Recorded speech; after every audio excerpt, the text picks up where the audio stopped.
Kenapa saya tidak memberikan pembekalan tentang Al-Quran? Karena satu, orang Kristen dan Katolik tidak percaya kepada Al-Quran. Nomor dua, karena Alkitab ini seringkali digunakan oleh orang-orang Kristen untuk memurtadkan orang-orang Islam.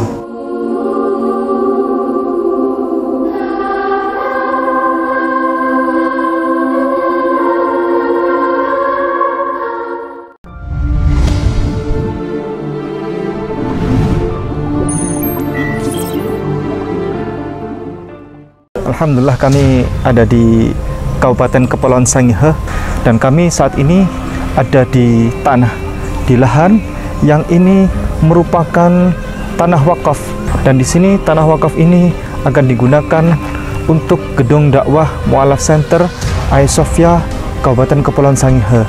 Dan alhamdulillah akhirnya Allah tambahkan pertolongan. Di samping sana ada lagi tambahan pertolongan dari Allah, yakni berupa tanah wakaf lagi ditambahkan sebagai lahan parkir nanti. Saudaraku, pemirsa dimanapun Anda berada, Kainama, Ustadz Ipung, Ustadz Aris, dan keluarga besar di Sangihe Talaut dan Sulawesi Utara Manado menyampaikan kepada Anda berita sukacita, berita kegembiraan. Mari kita berpesta dengan cintanya Allah. Dengan cara apa? Dengan cara mari bergabung bersama kami di dalam pesta sukacita. Pesta apa? Pembangunan rumah Mu'alaf Center sebagai bahan pekabaran rahmatan lil alamin. So by your contribution, your support to donate to the information that they'll provide with you, you can donate your towards this cause to create a Dawah Center.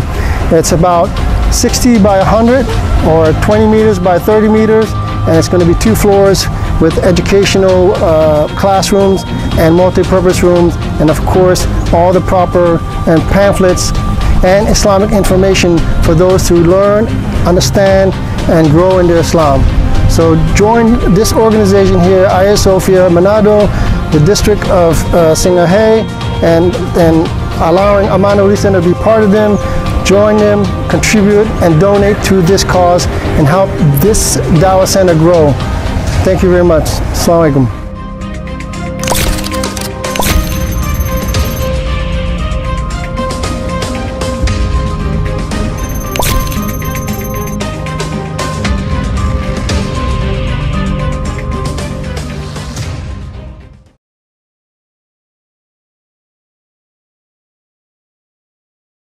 Assalamualaikum warahmatullahi wabarakatuh. Bapak Ibu sekalian yang berbahagia, alhamdulillah wa syukurillah, hari ini kita diizinkan Allah untuk hadir di majelis yang mulia ini. Insya Allah akan kita saksikan persahabatan dari saudara kita. Sebagai pengantar ingin saya kemukakan bahwa nikmat Allah yang terbesar yang Allah turunkan kepada manusia adalah nikmat iman. Iman ini nikmat yang paling besar. Nikmat yang paling besar di dalam kehidupan manusia itu adalah nikmat iman. Mengapa nikmat iman ini paling besar? Karena ujung dari iman itu adalah surga Allah. Di dalam sebuah hadis dijelaskan bahwa Allah itu baru menurunkan nikmat itu 1%, sementara yang 99% menunggu nanti kita di akhirat sana. Baru 1% yang turun di permukaan bumi, dan dari 1% itu bagian terbesarnya adalah nikmat iman, karena dengan keimanan itu akan menjadi tiket untuk mendapatkan surga, nikmat yang 99 yang masih ditahan Allah. Sebagaimana namanya Islam itu kan dari kata salama, begitu ya Ustaz Ipung ya. Salama itu artinya selamat. Jadi seorang muslim itu dijamin selamat, ya, dijamin selamat. Syaratnya sama, sederhana banget syaratnya. Syaratnya cukup dengan satu kalimat pendek. illallah dakhala jannah. Kan begitu. Barang siapa yang menyampaikan, mengungkapkan, mengikrarkan dengan lisan yang diikuti dengan keyakinan la ilaha illallah, maka surga. Maka saya katakan yang namanya nikmat iman dalam Islam itu nikmat yang luar biasa, karena hadiahnya surga. 99% nikmat Allah itu nanti yang akan kita boleh wujudnya adalah Jannatul Naim, adalah surga Allah. Dan kuncinya kalimat la ilaha illallah. Maka bersyukurlah kita yang oleh Allah ditakdirkan memiliki keluarga dari keluarga Islam. Bapak Ibu sekalian, di sini saya kira rata-rata semuanya, hampir semuanya dari keluarga Islam, Muslim, dan karena itu lalu menjadi Muslim. Dengan kata lain, keislaman kita itu adalah warisan. Ya, iman kita dalam Islam itu warisan. Tapi tentu saja tetap harus kita syukuri keimanan ini, meskipun warisan. Nah, cuma kadang-kadang karena warisan kurang disadari bahwa ini nikmat yang sangat besar. Tetapi ada orang yang nikmatnya lebih besar dari kita, yaitu saudara-saudara kita yang di tengah perjalanan hidupnya bertemu hidayah. Karena jaminannya seluruh dosa-dosanya hangus. Jadi orang yang di dalam perjalanannya lalu menemukan hidayah Islam, maka seluruh waktu hidupnya yang sudah dilewati terampunkan segala dosanya dan berbalik diganti sebagai amal soleh. Maka lebih beruntung kalau kita yang lahir dari keluarga Muslim, ya, menjadi Islam sejak kecil, ya alhamdulillah kita syukuri karena itu nikmat yang sangat besar. Tetapi kita tentu dalam perjalanan hidup kadang mengukir dalam kehidupan ini, misalkan salah dan dosa. Sementara saudara kita yang menemukan hidayah di dalam perjalanan hidupnya, maka penggantinya dari Allah, penghargaannya dari Allah luar biasa, sangat luar biasa. Nah, alhamdulillah pada kesempatan ini ada saudara kita, dalam hal ini Mas Benedictus Aris Adi Prastio. Adi itu lelaki yang baik, Prastio lelaki yang setia. Mudah-mudahan sesuai dengan nama, karena memang nama untuk orang Indonesia, apalagi dalam konteks Muslim, nama itu adalah doa, ya, namanya bagus.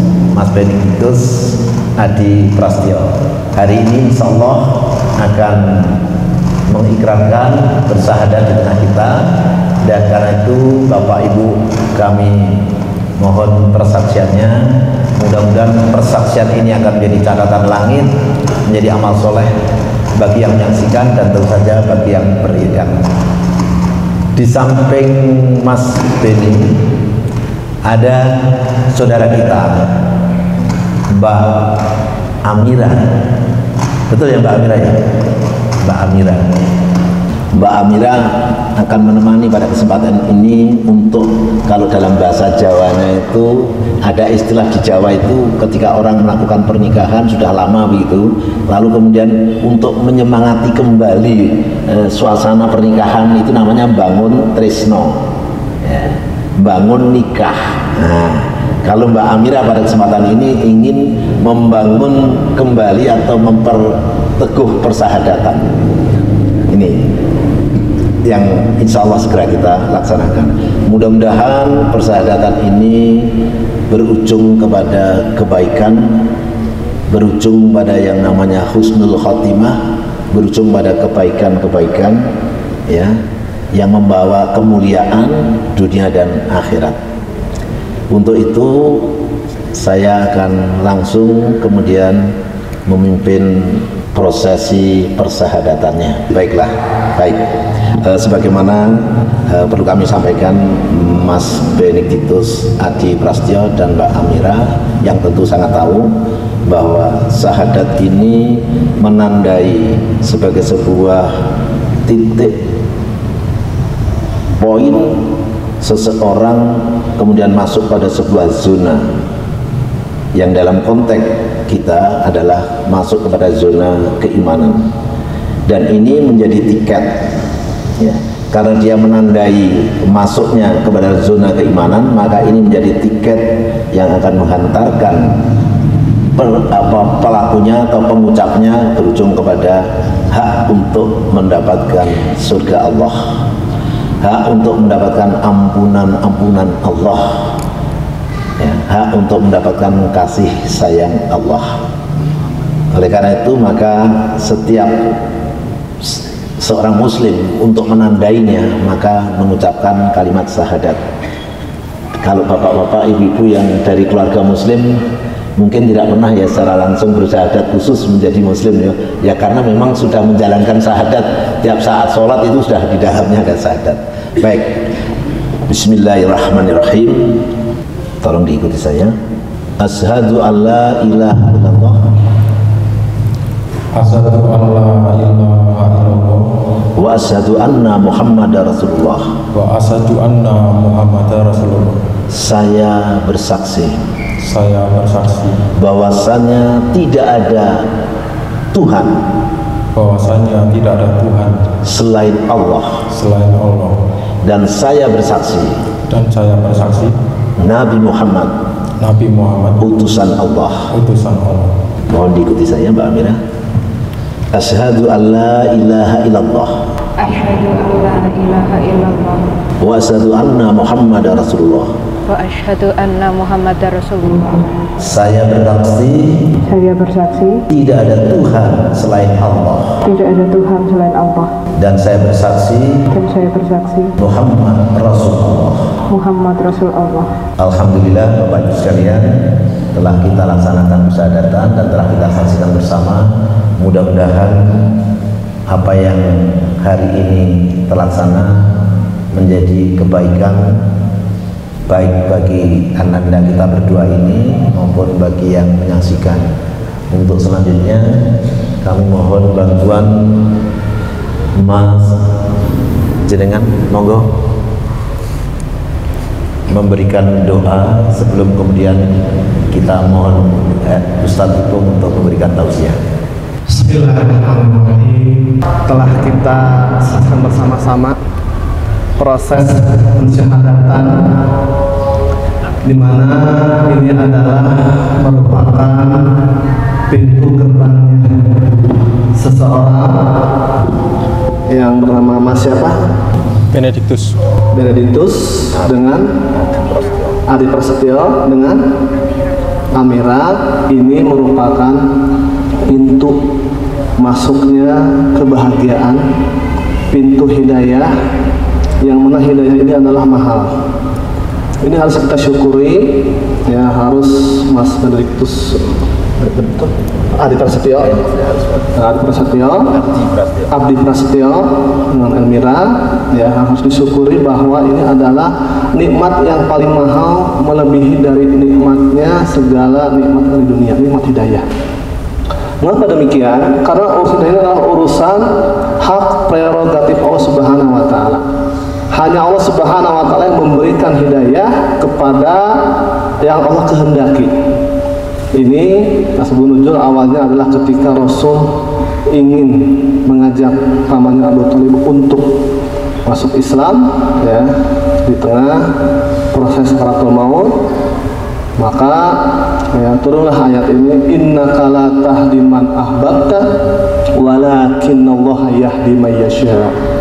Sungguhnya engkau Muhammad tidak akan bisa memberikan petunjuk kepada siapapun, bahkan orang yang kau cintai sekalipun, paman kamu sekalipun, kata Allah. Tetapi Allah yang akan memberikan petunjuk kepada siapa yang Dia kehendaki. Yang kedua adalah hidayah ini, ketika kita sudah diberikan jalan hidayah, ini adalah jalan keselamatan kita. Kata Allah dalam Al-An'am 125, wa may yuridillah ayyahdiyahu yasrah sadrahu lil Islam wa may yurid ayyudillahu ka'annama yas'adu fis sama. doyikon haraja. Barang siapa yang Allah kehendaki hidayah, maka Allah akan mudahkan untuk mengamalkan ajaran-ajaran Islam. Tetapi barang siapa yang Allah sesatkan, maka seolah-olah dia seperti dadanya itu sempit.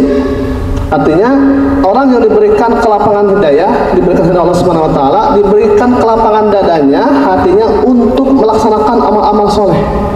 Ini yang harus kita syukuri bahwa kita sekarang ya, bahwa Pak Abdi Prasetyo dengan Mbak Elmira sudah masuk Islam, sudah masuk hidayah, berarti sudah menerima, mendapatkan anugerah Allah berupa terbukanya hati yasrah sadrahu lil Islam, untuk Islam, untuk mengamalkan ajaran-ajaran Islam, untuk mengamalkan apa yang menjadi perintah-perintah Allah dan perintah-perintah Rasul, untuk nantinya kita semua ya masuk Abdi Prasetyo dengan Bu Elmira akan mendapatkan ridha Allah berupa jannah, amin ya rabbal alamin, atas asbab hidayah dan amal-amal Islam ini.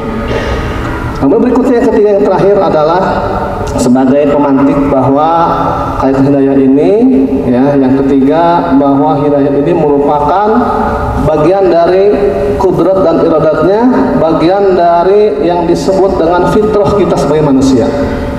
Kata Allah, faqim wajhaka lid-dini hanifah fitratullah allati fatara nasi 'alaiha la tabdila khalqillah dzalika dinul qayyim walakin aktsarun nasi la ya'lamun, kata Allah. Maka hadapkanlah hujah lurus kepada ya, fitrah itu apa? Itu hidayah al-Islam. Maka perlu kita ketahui Pak Abdi syukur ya, Pak Abdi Prasetyo harus dipantikan dalam hati bahwa ketika Pak Abdi Prasetyo dengan Mbak Elmira sudah masuk Islam, berarti alhamdulillah ada di jalan keselamatan, karena inna dinna indallahil Islam, hanya Islamlah agama yang dari Allah Subhanahu wa taala. Dan ketika kita sudah mengucapkan syahadat ya, maka komitmenkan syahadat itu ya, komitmenkan untuk sampai nanti akhir hayat kita. Kata Rasul, man akhiru kalam la ilaha illallah dakhalal jannah. Barang siapa yang akhir kalamnya adalah mengucapkan la ilaha illallah, maka akan masuk surga. Alhamdulillah. Mau nanti ketika ya Idul Fitri pun alhamdulillah bisa makan ketupat ya. Inilah salah satu bagian dari nikmatnya hidayah, bareng-bareng bisa berkumpul bersama muslim lainnya untuk melaksanakan ya perintah Allah dalam rangka kita bisa menjemput ridha Allah berupa kebahagiaan dunia dan akhirat. Dan mudah-mudahan dengan hidayah ini Allah menggolongkan Abdi Prasetyo dengan Bu Elmira sebagai hamba-hamba Allah yang beriman dan bertakwa untuk bakal kebahagiaan nanti di akhirat. Demikian yang saya sampaikan, mungkin untuk doa. A'udzubillahi minasyaitonir rajim. Bismillahirrahmanirrahim. Hamdan syakirin hamdan na'imin hamdan yuafi ni'amahu wa yukafi mazidahu ya rabbana lakal hamdu kama yanbaghi li jalali wajhika wa 'azimi sultanik. Wassalatu wassalamu ala rasulillahi sallallahu alaihi wasallam walhamdulillahi rabbil alamin.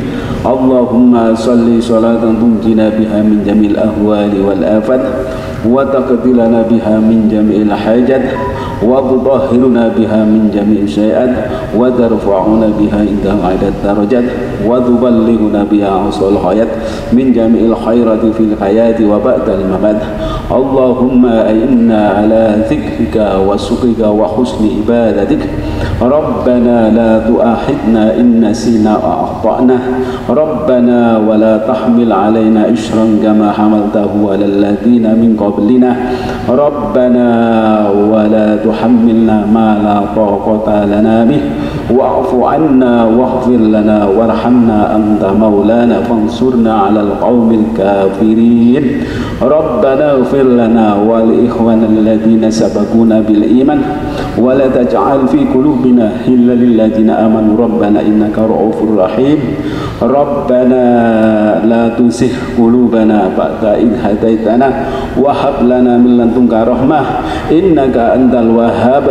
Rabbana zalamna anfusana wa illam taghfir lana wa tarhamna lanakunanna minal khasirin. Allahumma inna nas'aluka salamatan fid din wa afiyatan fil jasad wa ziyadatan fil ilmi wa barakatan fil rizqi wa taubatan qabla al maut wa rahmatan indal maut wa maghfiratan ba'dal maut. Hawwin alaina fi syakaratil maut wan najata minan nar wal afwa indal hisab.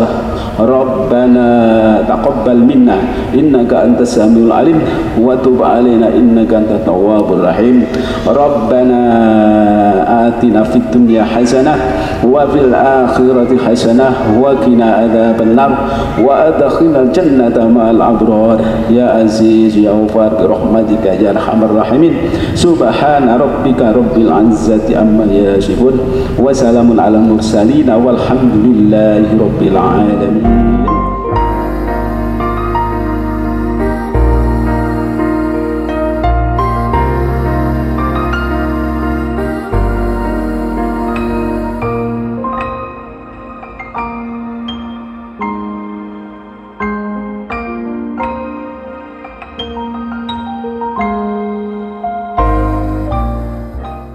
Baik, a'udzubillahi minasyaitonirrajim. Bismillahirrahmanirrahim. Assalamualaikum warahmatullahi wabarakatuh. Alhamdulillah, kami ucapkan selamat barakallahu fikum atas pensyahadatan Ananda Mas Benny ya. Mas Benny dan Mbak Amira. Amira atau Mbak Almira? Amira. Baik, Ananda, ini penting. Saya butuh waktu 30 menit saja sebelum Ananda balik kanan, karena ini penting supaya kita ini bersyahadat biar tuntas. Anda dari Kristen apa? Kristen atau Katolik? Katolik. Oke, alhamdulillah. Ini adalah Alkitab. Kenapa saya tidak memberikan pembegalan tentang Al-Quran? Karena satu, orang Kristen dan Katolik tidak percaya kepada Al-Quran. Nomor dua, karena Alkitab ini seringkali digunakan oleh orang-orang Kristen untuk memurtadkan orang-orang Islam. Baik, ini adalah mesin waktu. Dari sini kita akan tahu siapa Yesus sebenarnya. Kita berikan contoh satu-satu. Saya kejar waktu 30 menit. Ananda buka bukti. Satu, di dalam ajaran Bible ini mewajibkan agar setiap wanita itu berhijab, menudungi kepalanya. Ada di 1 Korintus pasal 11 ayat 5-6. Setiap perempuan itu wajib menudungi kepalanya. Jikalau ia tidak menudungi kepalanya, maka wajib ia dibotakin, dicukur habis rambutnya, karena itu merupakan kehormatan. Jikalau ia tidak menudungi kepala, jikalau ia tidak ingin ia dibotakin, dicukur habis rambutnya, maka wajiblah ia menudungi kepala. Berhijab. Saya tanya sekarang, yang berhijab itu Kristen atau Muslim? Orang Kristen kalau ke gereja mengenakan rok mini, pakai tank top dan seterusnya, tidak berhijab. Yang berhijab hanya biarawati, suster. Pertama sudah, satu hijab. Dua, Yesus itu dia punya Tuhan. Selain dia tidak pernah menyebutkan bahwa dirinya Tuhan, Yesus itu selalu menyebut nama Tuhannya. Dia punya Tuhan. Dalilnya banyak sekali, bertebaran di sini. Ada di Matius pasal 27 ayat 46. Kira-kira jam 3 bersama Yesus dengan suara nyaring, Eli, Eli, lama sabachthani. Artinya, Allahku, Allahku, mengapa kau meninggalkan aku? Yesus disalib, tangannya dipaku, tubuhnya bersimbah darah. Dia disiksa secara keji, kejam, dan biadab. Dia tidak kuat. Dia sambatan, sambatan minta tolong. Manusia kalau sudah minta tolong kepada manusia yang lain, sudah tidak ada yang gubris, pasti ujung-ujungnya pasti minta tolong kepada Tuhannya. Dia berteriak Yesus. Jam 3 bersuara Yesus dengan suara nyaring, Eli, Eli, lama sabachthani. Atau ada Bible yang lain Bahasa aslinya itu Eli, Eli lama azabtani, artinya Allahku, Allahku, mengapa engkau meninggalkan aku? Dia punya Tuhan. Namanya siapa? Allah. Terakhir. Di Alkitab ini diajarkan tentang tata cara ibadah sholat yang benar sesuai dengan tuntunan para nabi dan rasul, mulai dari zaman Nabi Adam sampai Nabi Muhammad ada di sini, dan orang Kristen tidak pernah menjalankannya. Dalilnya ada di Nehemia pasal 8 ayat 6. Kalau ada orang Islam alergi Bible, sebaiknya tidak dibaca. Ini isinya bagus, dan orang Kristen jarang baca. Orang Kristen tuh kalau ke gereja cuma gini kan, nggak dibaca. Pendeta juga bacanya juga ayat-ayat pilihan ya. Kalau kita baca ringkas tuntas ya, enak kok. Kita akan tahu siapa Yesus itu. Ezra membuka kitab itu di depan mata seluruh umat, karena ia berdiri lebih tinggi dari semua orang itu. Stop dulu, mohon dibantu stop dulu. Ezra membuka kitab itu di depan semua umat karena ia berdiri lebih tinggi dari semua orang itu. Jadi Ezra itu di situ sebagai apa? Di situ Ezra membuka kitab, dia berdiri, umat duduk. Ezra kira-kira sebagai apa di situ? Pembaca kitab. Pembaca kitab. Dia berkhotbah. Dia seorang imam. Dia seorang imam besar. Kalau di Yahudi dan di kekristenan itu disebut sebagai nabi dia. Di Islam, di Al-Quran disebutkan sebagai Uzair ya. Dia menyampaikan khutbah di depan umat. Lanjut. Pada waktu itu ia membuka kitab itu, semua orang bangkit berdiri. Stop dulu. Pada waktu ia masih membuka kitab itu ya, tiba-tiba orang bangkit berdiri. Dia masih membuka kitab, baru penutupan, orang-orang bangkit berdiri. Namanya apa itu? Ada tradisi ibadah. Traktatnya begini. Qad qamatis shalah, qad qamatis shalah. Pernah dengar Anda? Allahu Akbar, Allahu Akbar, la ilaha illallah. Pernah dengar ya? Namanya itu iqamat. Persiapan menuju sholat. Orang-orang supaya bangkit berdiri. Lanjut. Lalu Ezra memuji Tuhan, Allah yang Maha Besar, dan semua orang menyambut dengan amin, amin. Lalu Ezra memuji Tuhan. Dia memimpin proses ibadah peribadatan itu. Ezra memuji Tuhan dengan sebutan Allah yang Maha Besar. Allah yang Maha Besar. Bahasa Arabnya apa? Pernah tahu bahasa Arabnya Allah yang Maha Besar? Pernah tahu bahasa Arabnya Allah? Allahu Akbar, Allahu Akbar, kata Ezra sebagai imam. Lalu di belakang ini ada sesi ketika jemaat melantunkan suara amin. Aminnya 2 kali untuk merepresentasikan bahwa di belakang itu jemaatnya ada banyak itu pengikutnya Ezra itu. Lanjut.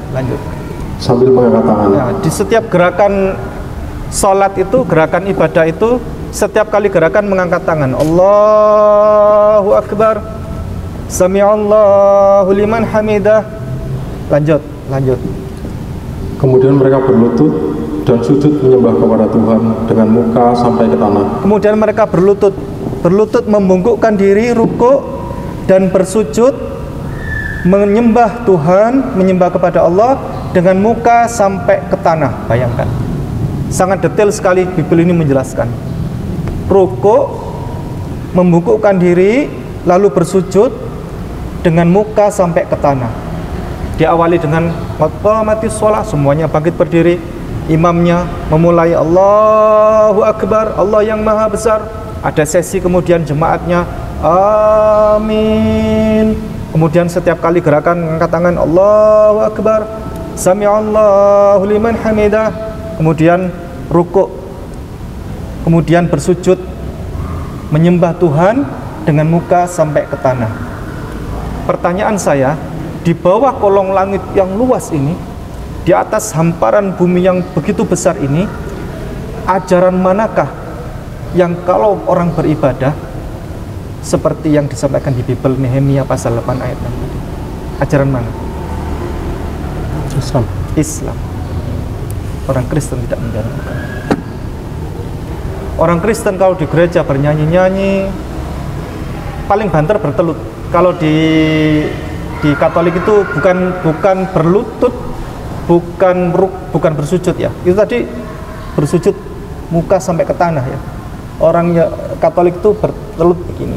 Dan ada banyak lagi yang karena kita sudah saya harus menepati janji 30 menit. Saya menyampaikan ini sudah tuntas 30 menit. Ada banyak sekali ajaran-ajaran syariat yang orang Kristen tidak menjalankan dari ajaran Bible ini, justru mengingkari dan cancellation. Bukan hanya mengingkari, cancellation. Justru siapa yang menjalankan sini? Orang Islam. Demikian, mudah-mudahan bermanfaat. Atas penyampaian ini saya tepat janji 30 menit. Barakallahu fikum, jazakumullah khairan katsira. Assalamualaikum warahmatullahi wabarakatuh.